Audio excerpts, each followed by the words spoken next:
सो हाँ जी, क्या हालचाल। आज आ चुका है गैलेक्सी जी फोल्ड 7 का रिव्यू। अगर आपको लग रहा है कि मेरे हाथों में कोई नॉर्मल सा फ़ोन है देन ये एक फोल्ड फ़ोन है भाई, बहुत ज़्यादा स्लिम हो चुका है और इस फ़ोन को मैं ऑलमोस्ट 1 हफ्ते से यूज़ कर रहा हूँ। तो मैंने सोचा थोड़ा सा वीडियो बना रहे हैं तो भाई अच्छे तरीके से बनाते हैं। दैट्स वाई ये वीडियो थोड़ी सी डिले हो गई। हम लोग थोड़ा सा लेट चल रहे हैं इस फ़ोन के मामले में, बिकॉज़ मेरा प्लान क्या था ना कि इस फ़ोन को थोड़ा सा एक्सपीरियंस करते हैं, as a personal device use करते हैं और उसके बाद मैं अपना एक्सपीरियंस शेयर करूँगा आप लोगों के साथ कि मुझे ये वाला फ़ोन कैसा लगा। सारी चीज़ों के बारे में आज के इस वीडियो में हम डिटेल में बात करने वाले हैं। वैसे इससे पहले मैं S25 अल्ट्रा यूज़ कर रहा था। S25 अल्ट्रा से मैं इस G Fold 7 पे शिफ्ट हुआ हूँ और भाई बहुत बहुत अलग चीज़ें मैंने एक्सपीरियंस करी है। वैसे लास्ट ईयर मैंने G Fold 6 भी यूज़ करा था। अराउंड 5-6 महीने मैंने as a personal device use करा था। वो भी एक्चुअली में हमारे पास ब्लू कलर में ही आया था, बट उसका ब्लू थोड़ा सा डिफरेंट था और इसका ब्लू थोड़ा डिफरेंट है। सारी चीज़ों के बारे में यार बात करते हैं अच्छे तरीके से। सो इस फोन को यूज़ करने में मैंने जो सबसे बड़ा डिफरेंस फील किया है वो है इस फोन के डिजाइन में। सो इस वीडियो को हम स्टार्ट करते हैं इस फोन के डिजाइन से। मैंने लिटरली एक्सपेक्ट नहीं किया था कि Samsung G Fold 7 को इतना स्लिम करके लॉन्च करेगा। मैंने सोचा था ये G Fold 6 थोड़ा सा मोटा था तो उसे थोड़ा सा पतला करेंगे, बट भाई ये कुछ ज्यादा ही पतला नहीं होगा। मतलब ये कितना पतला है वो मैं दिखाता हूँ। बेसिकली नीचे ये इसका टाइप सी पोर्ट है। इसकी टाइप सी पोर्ट की हाइट जितनी है ना, फोन उतना स्लिम है। मतलब इससे ज्यादा तो स्लिम करना बहुत डिफिकल्ट हो जाएगा। टाइप सी पोर्ट कहीं और लगाना पड़ेगा। हमने इसकी स्लिमनेस एक और तरीके से चेक करी। हमने इसके सामने ना 2 रुपए वाले 3 सिक्के रखे और भाई उनकी स्लिमनेस जितनी थी उतना स्लिम ये फोन है। हाथों में फोन को पकड़ते हैं एक्चुअली में बहुत ज्यादा स्लिम फील होता है और अगर फोल्ड करके भी फोन को रखोगे ना तो ये इसका एक बॉक्सी डिजाइन है जिसकी वजह से आपको फील होगा कि आपने बहुत ज्यादा स्लिम फोन पकड़ के रखा है अपने हाथों में। मैंने लास्ट ईयर वाला फोल्ड यूज करा है भाई, वो ऐसा लगता था कि मैं 2 स्क्रीन वाला फोन यूज कर रहा हूँ, बट वो फीलिंग इस फोन में बिल्कुल भी नहीं आ रही है। एक और चीज, लास्ट ईयर जो G Fold 6 था उसमें भी ब्लू कलर एक आया था। उसका ब्लू कलर इस वाले ब्लू कलर से थोड़ा सा डिफरेंट है। मतलब ये ब्लू कलर अच्छा लगता है। अगर मैं साइड से दिखाऊं ना तो ये है S25 अल्ट्रा और ये है G Fold 7। दोनों को अगर मैं ऐसे चिपका के रखता हूं आपको ऐसा लगेगा S25 अल्ट्रा में एक ऐसा लाइन खिंच गया और उसके बाद बन चुका है G Fold 7। अब इतना स्लिम हो जाने के बाद मैं इतनी तारीफ इसलिए कर रहा हूं ना बिकॉज एज अ कंज्यूमर आप सोचोगे तो आपको ऐसा लगेगा क्या हो गया भाई, पतला फोन कर दिया, हमारे लिए तो फायदा ही है। बट एज अ कंपनी सोचोगे ना, एज अ R&D टीम सोचोगे तो एक मतलब कैमरा ना भाई बहुत बड़ा सा होता है, उसको इतने कॉम्पैक्ट फ़ोन के अंदर डालना बहुत बड़ी बात होती है। उसके बाद इतने पतले फ़ोन के अंदर आपको बैटरी लगानी है एंड और भी सारे कंपोनेंट लगाने हैं। उनके लिए ना 0.1 मिलीमीटर भी बहुत ऐसा बड़ा नंबर होता है कि नहीं इतना कम करना है हमें, मार्केट में बनना है सबसे स्लिमेस्ट फ़ोन। तो ये एक टफ टास्क था और सैमसंग ने इस चीज़ को फुलफिल करा है। मैं एक्सपेक्ट नहीं कर रहा था, मैं सच बता रहा हूँ। इस फोन का फ्रेम एडवांस आर्मर एल्यूमिनियम से बना हुआ है जो इसे बहुत ज्यादा स्ट्रॉन्ग बनाता है। ये phone IP48 dust and water resistant के साथ आता है। दैट मीन आप इसे पानी के अंदर भी आराम से यूज कर सकते हो। कभी कभी फोन को अगर धोना वोना हो तो वो भी काम हो जाता है। इस फोन में राइट साइड में फिंगरप्रिंट सेंसर माउंटेड है और टच आप करो खुल जाता है। बहुत ही फास्ट रिस्पॉन्स है। लास्ट ईयर के फोन में मेरे को एक दिक्कत ये आ रही थी कि G Fold 6 ऐसे में रखता था और हाथों का ऐसे टच किया तो वो डिटेक्ट करने लगता था फिंगर, बट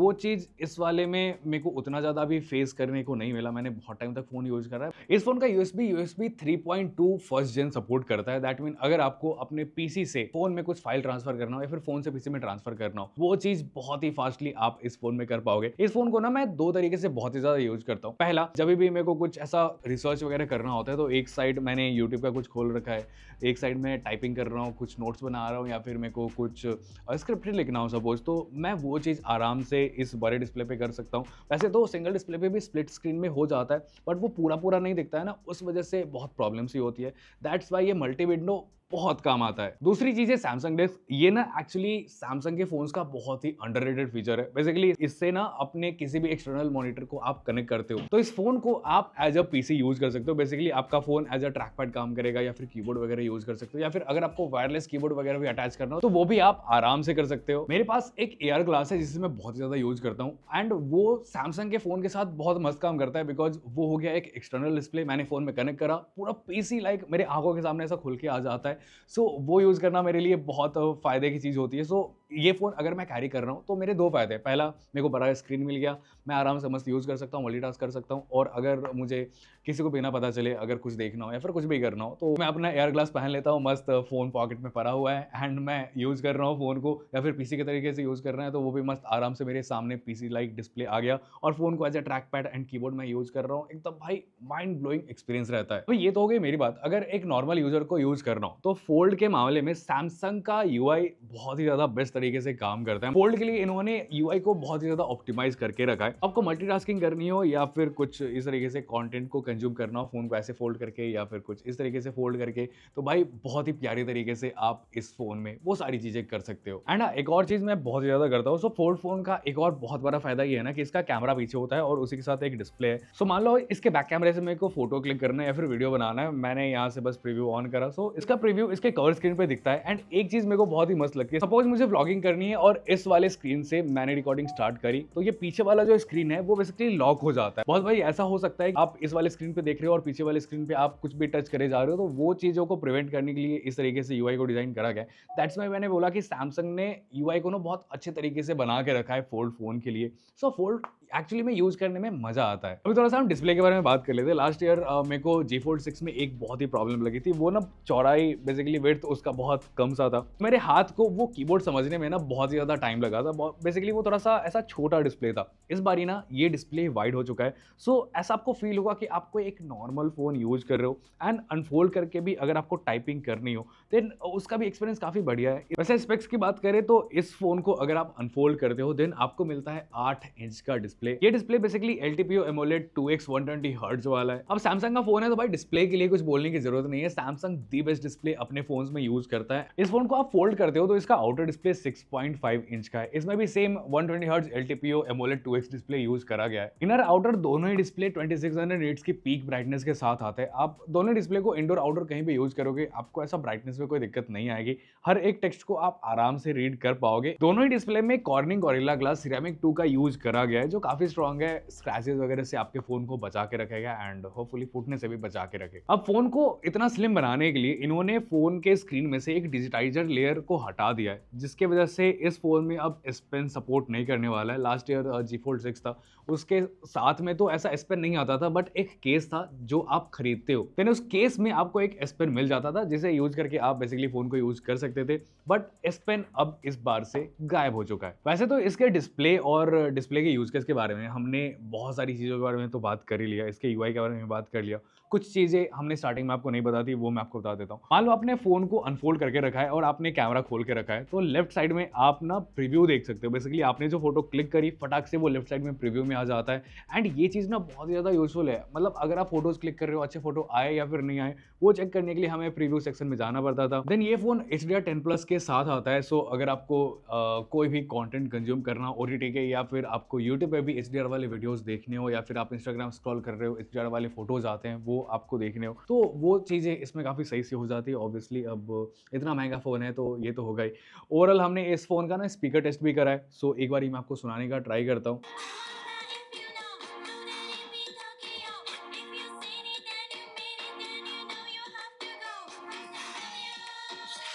तो इस फ़ोन में स्टीरियो स्पीकर यूज़ करा गया है। आपको अगर गाने-वाने सुनने हो या फिर मूवीज़ देखनी हो, गेम्स खेलनी हो, रील्स देखनी हो, कुछ भी करो, इनफ साउंड इस फ़ोन से आती है। आप कहीं भी हो, आप आराम से इस फ़ोन के स्पीकर्स को यूज़ कर सकते हो, साउंड बढ़िया आता है। ओवरऑल मैंने इस फ़ोन पे जितना भी कंटेंट कंज़्यूम करा है, नो डाउट बढ़िया एक्सपीरियंस रहा है, साउंड के मामले में भी एंड डिस्प्ले के मामले में। इस फ़ोन के कैमरे में भी अपग्रेड आ चुका है। तो इस फ़ोन में ट्रिपल कैमरा सेटअप है, 200 मेगापिक्सल का मेन कैमरा सेंसर है, 10 मेगापिक्सल का 3x टेलीफोटो लेंस है और 12 मेगापिक्सल का अल्ट्रा वाइड लेंस है। लास्ट ईयर के फोल्ड फ़ोन में 4 मेगापिक्सल का फ्रंट कैमरा यूज करा गया था, जो एक्चुअली में उतनी अच्छी फोटोज नहीं निकाल पाता था, बट इस बार सैमसंग ने उस चीज को भी कंप्लीटली फिक्स कर दिया है। इस बार आपको इनर और आउटर दोनों डिस्प्ले में 10 मेगापिक्सल का फ्रंट कैमरा मिलता है, जो भी अच्छी खासी फोटोज आपको निकाल के दे देता है। वैसे तो आपके पास 200 मेगापिक्सल का कैमरा है, जिससे भी अगर आपको सेल्फी लेनी हो तो आप आराम से ले सकते हो। सो इसके आप फोटो सैंपल्स देखोगे ना, पिछले साल मैंने जो जी फोल्ड 6 यूज करा था, उससे इस बार का कैमरा बहुत ज्यादा अपग्रेड हुआ है। ये बैक कैमरे के फोटो सैंपल्स देख लो, यहाँ पे उतनी ज्यादा लाइट नहीं थी, बट हाँ बढ़िया लाइटिंग थी, बट इसने बहुत ही प्रॉपर तरीके से चीज़ों को एक्सपोज करा है, चाहे वो बैकग्राउंड हो गया या फिर फॉरग्राउंड हो गया। ओवरऑल बढ़िया फोटो इसने निकाल के दी है। हमने इस फोन से पोर्ट्रेट शॉट्स भी काफी सारे क्लिक करे और इसमें भी आपको एज डिटेक्शन आप देख लो या फिर डिटेल्स की देख लो, हर एक चीज काफी प्रॉपर है, काफी नेचुरल फोटोज है। स्किन टोन भी इसने बहुत ही परफेक्टली कैप्चर करा है। ओवरऑल बढ़िया फोटोज निकल के आ जाते हैं। इस फोन के कैमरे में सबसे बड़ा अपग्रेड है इसका फ्रंट कैमरा। चाहे आप फोन को फोल्ड करके यूज करो या फिर अनफोल्ड करके यूज करो, दोनों में ही 10 मेगापिक्सल का कैमरा सेंसर लगा हुआ है, जो काफी बढ़िया फोटोज आपको निकाल के देता है। G Fold 6 के मुकाबले में इस बार काफी तगड़े फोटोज ये निकाल पा रहा है। हमने इंडोर में भी इससे काफी सारे फोटोज क्लिक करे और यहाँ पे भी इसने बहुत अच्छी तरीके से परफॉर्म कर रहा है। काफी नेचुरल सी फोटोज ये आपको निकाल के देता है। ओवरऑल आप जितने भी फोटोज देखोगे ना इसके बैक कैमरे से, काफी बढ़िया फोटोज निकल के आ जाते हैं। ओवरऑल फ्लिप फोन के हिसाब से no doubt one of the best photos ये फोन आपको निकाल के दे सकता है। हमने अगेंस्ट द सन भी इस फोन से फोटो कैप्चर करने का ट्राई करा। वैसे तो डिस्प्ले पे पूरा व्हाइट सा दिख रहा था बैकग्राउंड, बट जैसे ही फोटो ये क्लिक होके आया था ना भाई, प्रोसेसिंग बहुत ही खतरनाक सी हो गई है। माइंड ब्लोइंग फोटोज इस फोन ने निकाल के दिया है। पूरा सन भी दिख रहा है और मेरा फेस भी क्लियरली दिख रहा है। दैट्स व्हाई मैंने बोला कि इस फोन में काफी तगड़ा कैमरा अपग्रेड देखने को मिल रहा है। इस फोन में Snapdragon 8 Elite for Galaxy processor है, जो काफी ज्यादा पावरफुल है। आपको गेमिंग करनी हो तो बहुत ही अच्छी खासी गेमिंग आपको ये फोन करवा के दे देगा। इस फोन में गेमिंग भी हमने करी है। सो गेमिंग में मेरे को एक चीज भाई बहुत मस्त लगती है, ऐसा छोटे डिस्प्ले पे गेम खेलने का उतना मजा नहीं आता। ऐसा फोन को बड़ा करो, बहुत बड़े स्क्रीन पे आप गेमिंग करोगे ना, देन उसका भाई अलग ही फील आता है। ऐसा एक तो आपको सब कुछ बड़ा बड़ा दिखेगा, ऊपर से भी आप देख सकते हो पीछे से कौन आ रहा है क्या है, तो थोड़ा सा मेरे को ऐसा लगता है कि ज़्यादा चीज़ें दिखती हैं और गेम प्ले थोड़ा सा ज़्यादा बेटर हो जाता है। वैसे ये फोन LPDDR5X रैम के साथ आता है और UFS 4.0 स्टोरेज टाइप मिलता है और इस फोन में हीट को मैनेज करने के लिए ग्राफाइट सीट दी गई है। एंड एक्चुअली में जो अच्छे तरीके से काम करता है, हमने बहुत टाइम तक इस फोन में गेमिंग करी है और हीटिंग इशूज हमें ना के बराबर देखने को मिली। थोड़ा बहुत वार्म होता है और वो भी बहुत टाइम गेमिंग करने के बाद होता है, सो हीटिंग इशूज ना के बराबर है। अब इस फोन में 4400 mAh की बैटरी है। मैंने जितना यूज किया मेरे को ऐसा लगता है कि स्नैपड्रैगन 8 Elite की वजह से ये थोड़ा सा ज्यादा बैटरी ऑप्टिमाइज हो गया, बिकॉज बैटरी बैकअप ये अच्छी खासी मेरे को निकाल के दे रहा है। ऐसा है कि सुबह मैं यूज करना स्टार्ट कर रहा हूँ एंड रात तक बैटरी टिक जाती है। ये फोन 25 वॉट की चार्जिंग के साथ आता है। अराउंड 1 से सवा घंटे में ये आपके फोन को फुल चार्ज कर देगा। ओवरऑल बैटरी एंड चार्जिंग ठीक ठाक से मिल जाती है। कनेक्टिविटी के मामले में भी ये फोन ओके है। ब्लूटूथ 5.4 के साथ आता है, वाईफाई 7 है, NFC है और अल्ट्रा वाइड बैंड इसमें मिलता है। सो अगर आप सैमसंग के टैग्स वगैरह खरीदते हो तो इस फोन के साथ उसको आप आराम से यूज कर पाओगे। अभी एक और चीज मेरे को इस फोन में बहुत मस्त लगती है, सैमसंग का AI द बेस्ट AI है। आपको फोटो में कुछ भी एडिट करना हो, कुछ ऐड करना हो, कुछ हटाना हो, भाई कुछ भी करना हो, इस फोन में वो सब कुछ पॉसिबल है। एंड AI के मामले में सैमसंग अभी one of the best AI provide कर रहा है स्मार्टफोन मार्केट में। जैसे ये फोन One UI 8 और Android 16 के साथ आता है। AI के मामले में भी हमें इसमें कोई भी दिक्कत फेस करने को नहीं मिली, लैग्स वगैरह नहीं है। फोन में कोई ब्लॉटवेयर्स वगैरह नहीं है, बस 2-3 ऐप्स थे, Flipkart, Instagram, Spotify, Netflix, that's it, और एक्स्ट्रा ज्यादा कुछ ऐप्स है नहीं। सो ओवरऑल अगर देखा जाए फोन मेरे को बढ़िया लगा। ये फोन 175,000 की प्राइसिंग पे लॉन्च हुई है। हो सकता है ये आने वाले टाइम में सेल में थोड़ा सा और डिस्काउंट पे मिल जाए। आपको इस फोन के बारे में क्या लगता है मेरे को कमेंट करके जरूर बताना। मेरा अब तक इस फोन के साथ एक्सपीरियंस भाई बहुत बढ़िया सा रहा है एंड करेंटली इस फोन को as a primary device use कर रहा हूँ एंड भाई मेरे को बहुत मजा सा आ रहा है। वैसे आपको इसके बारे में कुछ पूछना हो, कुछ लगता हो तो नीचे कमेंट सेक्शन में आप बता सकते हो। मैं मिलता हूँ नेक्स्ट वाले वीडियो में, तब तक के लिए बाय बाय। आप लोग सब्सक्राइब कर लेना।